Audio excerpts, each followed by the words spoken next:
Hello friend, आज के video में जो है बीपीएससी मेंस के क्वेश्चन के बारे में डिस्कस करने वाले हैं फ्रेंड। और ये जो है आंसर राइटिंग का सीरीज चलेगा फ्रेंड। और बीच बीच में पीटी के साथ साथ मेंस का भी कुछ क्वेश्चन डाला करेंगे, कुछ चैप्टर और जो चैप्टर का डालेंगे और उसका प्रीवियस ईयर जितना क्वेश्चन है उसके आधार पे आपको बताया जाएगा फ्रेंड कि इसको कैसे डील करना। तो पीटी के साथ साथ मेंस की तैयारी करने से ये होगा कि पीटी एग्जाम अगर लास्ट 1 मंथ बचेगा तो सिर्फ पीटी का ही तैयारी करना है। लेकिन अभी कुछ टॉपिक अगर प्रीवियस ईयर से रिलेटेड आप मेंस का तैयार कर लेते हैं, 30 से 40% भी अगर आप तैयार कर लेते हैं प्रीवियस ईयर के क्वेश्चन, तो आपको जो है मेंस के एग्जाम में या फिर मेंस की तैयारी करने में बहुत ही आसानी होगी। तो फ्रेंड, आज के वीडियो में जो है कला और संस्कृति के एक चैप्टर जो पाल कला है उसके बारे में बात करेंगे, जो कि बहुत ही इंपॉर्टेंट है। और 70 बीपीएससी में कला एवं संस्कृति से क्वेश्चन नहीं आया, तो 71 बीपीएससी में बहुत ज्यादा चांस है कि कला संस्कृति से ये क्वेश्चन आए। तो आज के वीडियो में पाल कला के जितने भी क्वेश्चन है पहले उसके बारे में बात करेंगे कि किस टाइप का क्वेश्चन पूछा गया है। उसके बाद पूरे पाल कला का जो संभावित क्वेश्चन है उस हिसाब से बताएंगे फ्रेंड कि कैसे क्वेश्चन को लिखना। तो पाल कला के पहले क्वेश्चन के बारे में डिस्कस करते हैं। उससे पहले अगर आप बीपीएससी स्टूडेंट है, बीपीएससी का तैयारी कर रहे हैं, तो इस चैनल को अवश्य सब्सक्राइब कर ले, क्योंकि आपको इससे बहुत हेल्प मिलेगा। और जो बिगिनर स्टूडेंट है जो कि मेंस अच्छे से नहीं लिख पाते, तो उसके लिए यह चैनल तो बहुत आवश्यक है फ्रेंड। इस पे जो है अच्छे से आंसर राइटिंग को डील किया जाएगा, तो इस चैनल को सब्सक्राइब करें।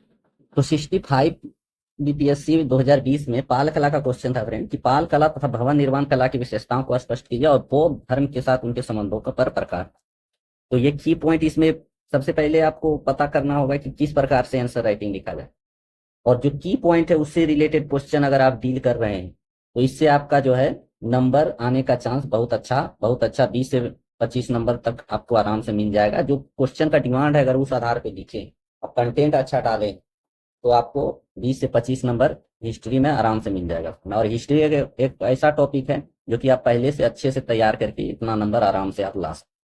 तो पाल कला 65 में ये क्वेश्चन पूछा गया था। उसके बाद आपको जो है पाल कला जो है 46 बीपीएससी 2005 में पूछा गया था कि पालकालीन स्थापत्य कला और मूर्ति कला की विशेषताओं को बता। उसके बाद आपका 43 में पूछा गया पाल कला की विशेषताओं का आलोचनात्मक वर्णन। उसके बाद 41 बीपीएससी में बोला गया कि पाल कला का विशेषताओं का वर्णन करें। उसके बाद उसके बाद यही इतना ही क्वेश्चन पूछा गया है। अब बात करते हैं इसको किस तरह से डील किया है। अधिकतर क्वेश्चन पाल कला में विशेषता से ही पूछता है कि क्या विशेषता है, और कला और संस्कृति में अधिकतर क्वेश्चन जो होता है विशेषता से ही। ज्यादा से ज्यादा उसमें एक की पॉइंट डाल देगा फ्रेंड कि बौद्ध धर्म पे क्या प्रभाव है, जैन धर्म पे क्या प्रभाव, या हिंदू धर्म पे इसका क्या प्रभाव। या फिर क्वेश्चन पूछ सकता है कि वर्तमान संदर्भ में इसका क्या प्रभाव है। इस टाइप का क्वेश्चन आ सकते हैं। इसको कैसे डील करेंगे, तो आइए देखते हैं। तो ये फ्रेंड हमने 70 बीपीएससी जब दिया था आंसर राइटिंग, उस समय मैंने खुद से ये नोट्स बनाया हुआ है। तो जो बिगिनर है वो लोग इसको अच्छे से सीखें। और अभी ये थोड़ा की पॉइंट इसमें लिखे हुए हैं फ्रेंड, और इसको शॉर्ट में कैसे लिखें। आंसर राइटिंग अगर आप लिख रहे हैं, कोई क्वेश्चन को डील कर रहे हैं, तो 3-4 पॉइंट आपको याद रखना बहुत ही आवश्यक। सबसे पहला पॉइंट जो है, आप आंसर राइटिंग लिख रहे हैं तो कोई भी क्वेश्चन हो, चाहे कितना भी अच्छा क्वेश्चन है, आपको 4 से 5 पेज में ही लिखना है। ज्यादा से ज्यादा आप 4.5 पेज में लिखें तो वो सबसे अच्छा है, क्योंकि वहां पे टाइम बहुत कम रखता है। तो 4 पेज बहुत हो जाता है फ्रेंड। अगर आप फास्ट से लिखिएगा तो 4.5 पेज ले सकते हैं और 5 पेज भी ले सकते हैं, क्योंकि हिस्ट्री में अच्छे से आदमी 4-5 पेज लिखता है। दूसरा पॉइंट है कि जो आवश्यक जो दिया हुआ है क्वेश्चन, वही कंटेंट डालना है। क्या पूछा गया है, विशेषता पूछा गया है, बौद्ध धर्म का प्रभाव पूछा गया है कि हिंदू धर्म का प्रभाव पूछा गया, या आलोचनात्मक वर्णन पूछा गया है, क्या पूछा गया है, ये अच्छे से आपको ध्यान से देखना। तीसरा पॉइंट आपको ये याद रखना है कि आपको की पॉइंट में लिखना है। की पॉइंट में लिखने से ये फायदा होगा फ्रेंड कि आप जो है अगर कोई क्वेश्चन चेक कर रहा है, आंसर को चेक कर रहा है, तो उसका सीधा ध्यान आपके क्वेश्चन आंसर पे जाएगा कि किस तरह से लिखा है। और फास्ट से चेक करने पे जो है डायरेक्ट की पॉइंट टू की पॉइंट आपको आराम से देखते हुए वो निकल जाएगा, जिससे उसको लगेगा कि इसमें कंटेंट है और आपको अच्छा नंबर दिया है। चौथा पॉइंट ये है कि आपको डायग्राम बहुत यूज करना है। डायग्राम, और अगर चित्र है उसको चित्र भी बनाना है, डायग्राम और चित्र दोनों बनाना है। ये बहुत ही इंपॉर्टेंट, खासकर कला संस्कृति में आपको भर भर के डायग्राम बनाना है। तो इतना ही बात हुआ फ्रेंड। तो पाल कला की विशेषता की बात करें तो पाल कला विशेषता से पहले आपको एक इंट्रोडक्शन बढ़िया से लिखना पड़ेगा। अगर एग्जाम हॉल में बैठे हैं तो वहां पे इंट्रोडक्शन जो है याद भी नहीं रहा, लेकिन एक बार मोटा मोटी आपको ध्यान में रखिएगा कि पूर्व मध्यकालीन बिहार जो 18वीं से 12वीं सदी के बीच में था, उसी समय पाल कला का जो है विकास हुआ। तो इसमें जो है पाल कला का विशेष महत्व है, क्योंकि यह न केवल मौर्य कला के से विकसित हो रहे कला एवं संस्कृति को परंपरा को आगे बढ़ाया, बल्कि उसे राष्ट्र और अंतर्राष्ट्रीय स्तर पर पहुंचाया। तो पाल कला जो है 8 से 12वीं सदी के बीच में विकसित हुआ था फ्रेंड। और ये जो है मौर्य कला का लगभग एक तरह से पिछले कला का दोहराव कहा जाता है। इसलिए जो है इसमें आप इंट्रोडक्शन में ये सब डाल दीजिएगा कि पाल कला का जो है इतना से इतना शताब्दी विशेष महत्व है, और ये जो है न केवल मौर्य कला से जो विकसित आ रही है कला उसको आगे बढ़ाया, बल्कि कला को जो है राष्ट्रीय और अंतर्राष्ट्रीय स्तर पर भी पहुंचाया।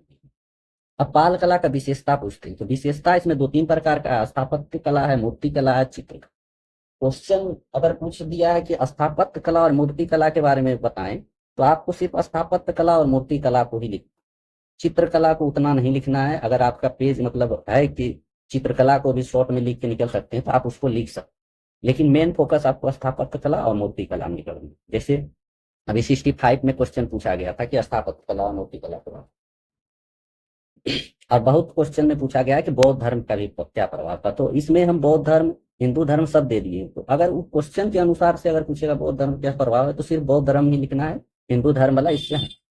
ये एक मोटा मोटी पूरा ओवरऑल क्वेश्चन, कोई भी प्रकार का क्वेश्चन होगा फ्रेंड, इस आंसर राइटिंग आपको अच्छे से दिमाग में रख लेना है, और इसके अनुसार से आपको छांट छांट के इंपोर्टेंट की पॉइंट उठा के वहां पे जो क्वेश्चन का डिमांड है वही रहे।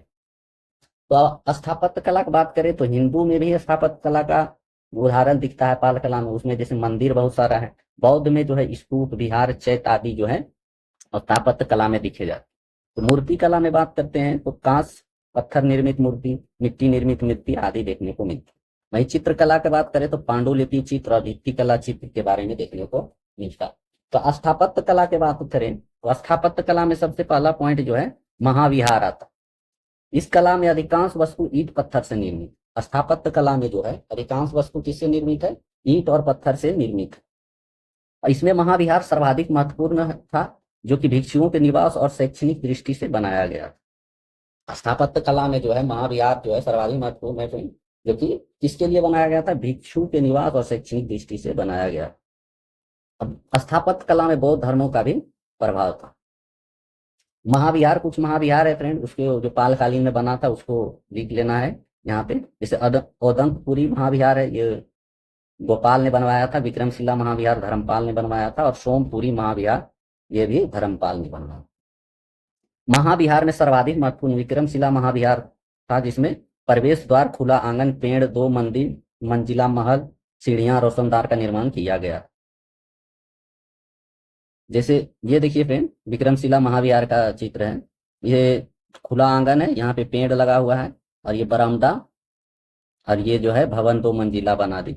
इसको फास्ट बनाने के लिए ये सभी चित्र भी आपको जो है 10 से 20 सेकंड में फास्ट बनाना होगा।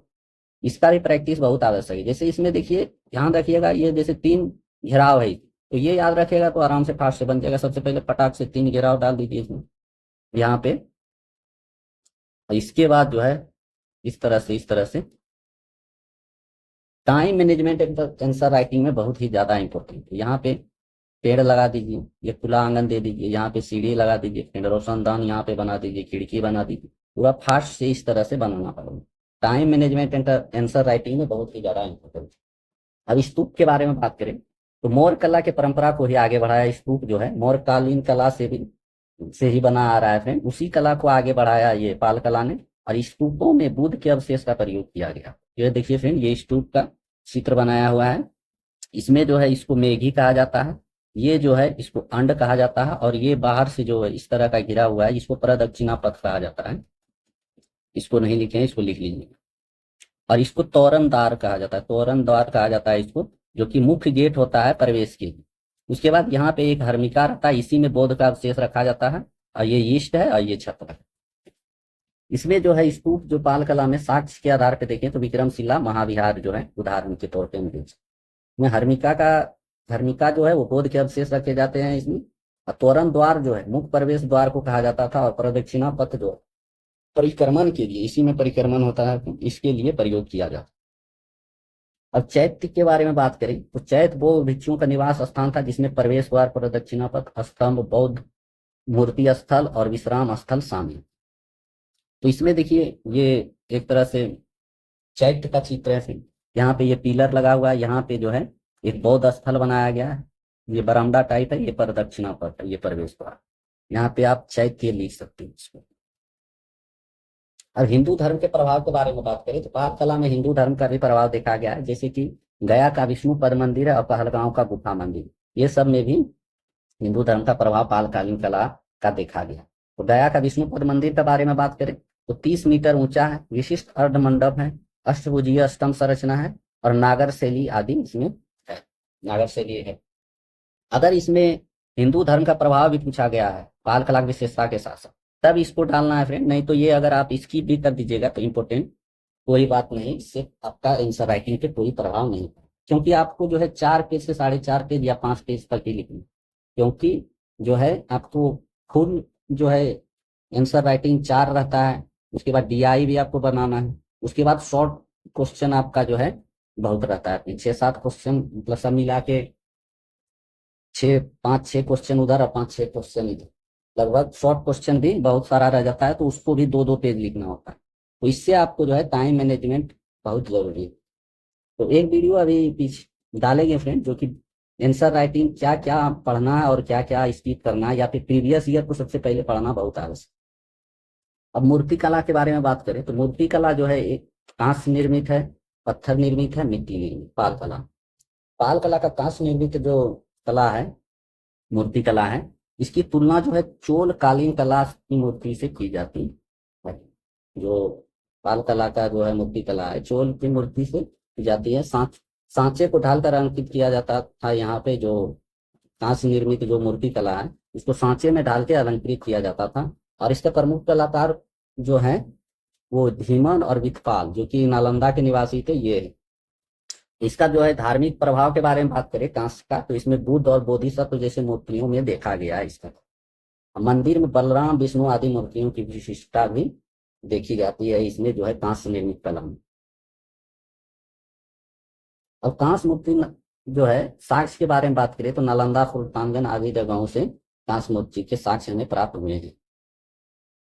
अब पत्थर निर्मित के बारे में बात करें तो पत्थर निर्मित जो है इसमें पत्थर निर्मित पाल कला अधिकतर जो है मूर्ति जो है काले बेसाल्ट पत्थरों का प्रयोग इसमें किया गया था, और जो कि मुंगेर और संथाल परगना से लाए गए। सबसे महत्वपूर्ण पॉइंट है पत्थर निर्मित कला में, की पॉइंट याद रखिएगा, इसमें काले बेसाल्ट पत्थर का प्रयोग किया गया था जो कि कहाँ से लाए गए थे, मुंगेर संथाल परगना से लाए गए।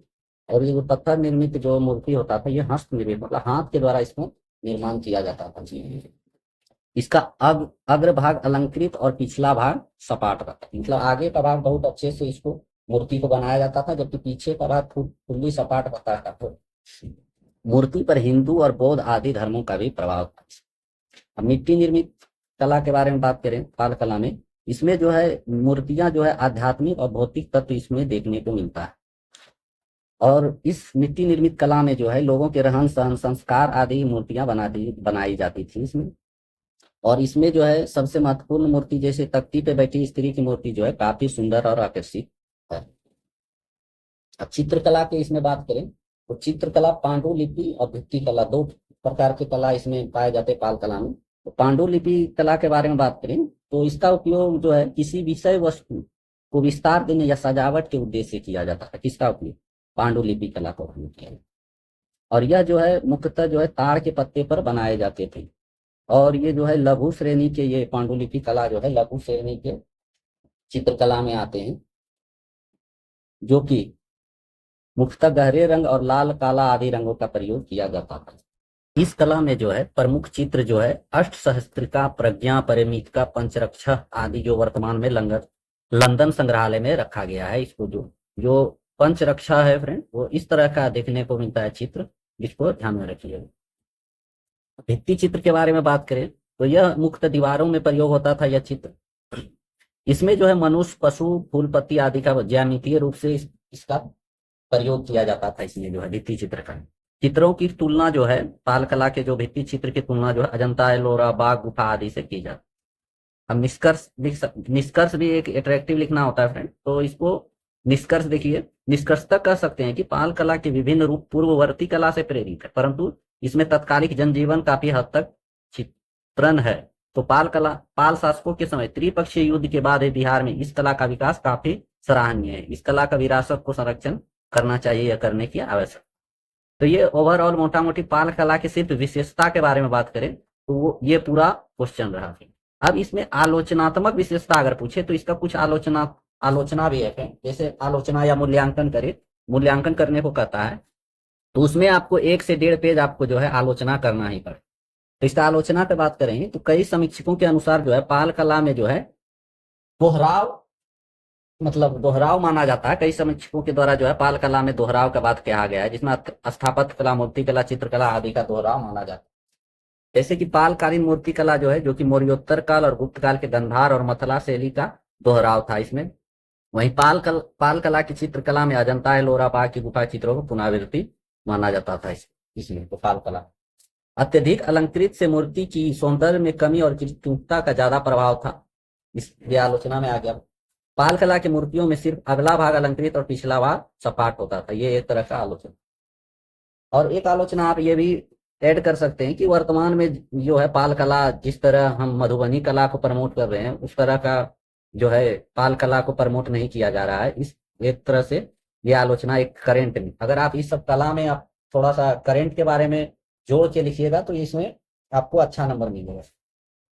तो एक तरह से मोटा मोटी जो है ये पाल कला का आपका जो है कुछ की पॉइंट जो है उसको ऐड करके एक एवरेज आंसर राइटिंग बोल सकते हैं। इसको एकदम टॉप लेवल का नहीं बोल सकते फ्रेंड, लेकिन हाँ जो पहली बार तैयारी या बिगिनर है उसके लिए ये की पॉइंट तो आपको अवश्य याद रखना है। इसमें और आप एड ऑन करके आप इस आंसर राइटिंग को और बहुत बढ़िया बना सकते हैं। इसमें अगर आप वर्तमान जो है करेंट भी डाल दें, या फिर कोई वर्तमान में कोई न्यूज पाल कला के बारे में हो, या फिर इसके पाल कला का विकास जिस तरह मधुबनी का हो रहा है उस तरह का 1-2 पैराग्राफ लिख दे, तो जो आंसर राइटिंग चेक कर रहा है वो खुश हो जाएगा और आपको अच्छा नंबर दिया।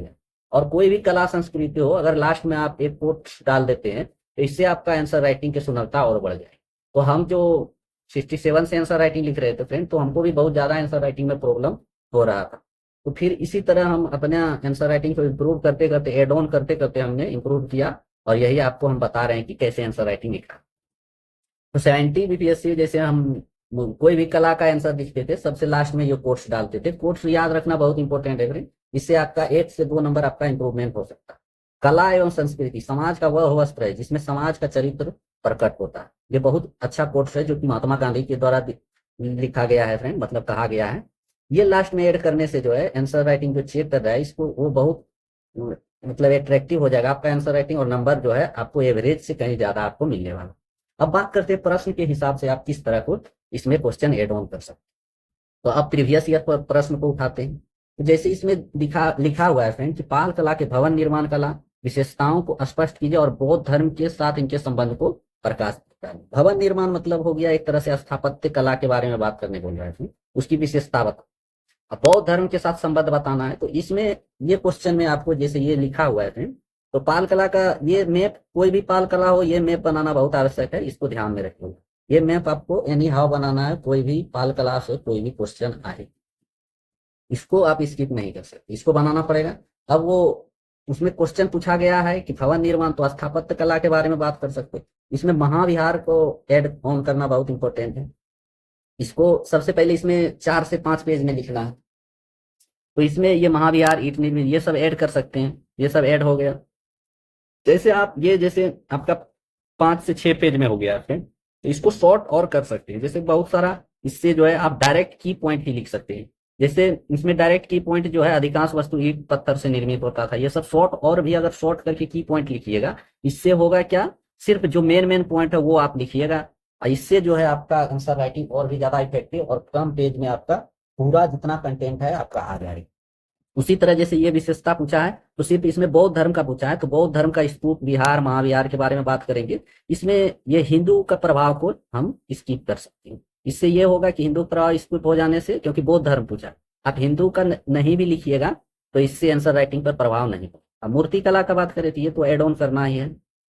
ये सब जैसे कहाँ से निर्मित है, तो इसको लिखने के लिए ये चोलकालीन तो और ये सांचे में ढालकर, ये सब बहुत ही इंपॉर्टेंट है।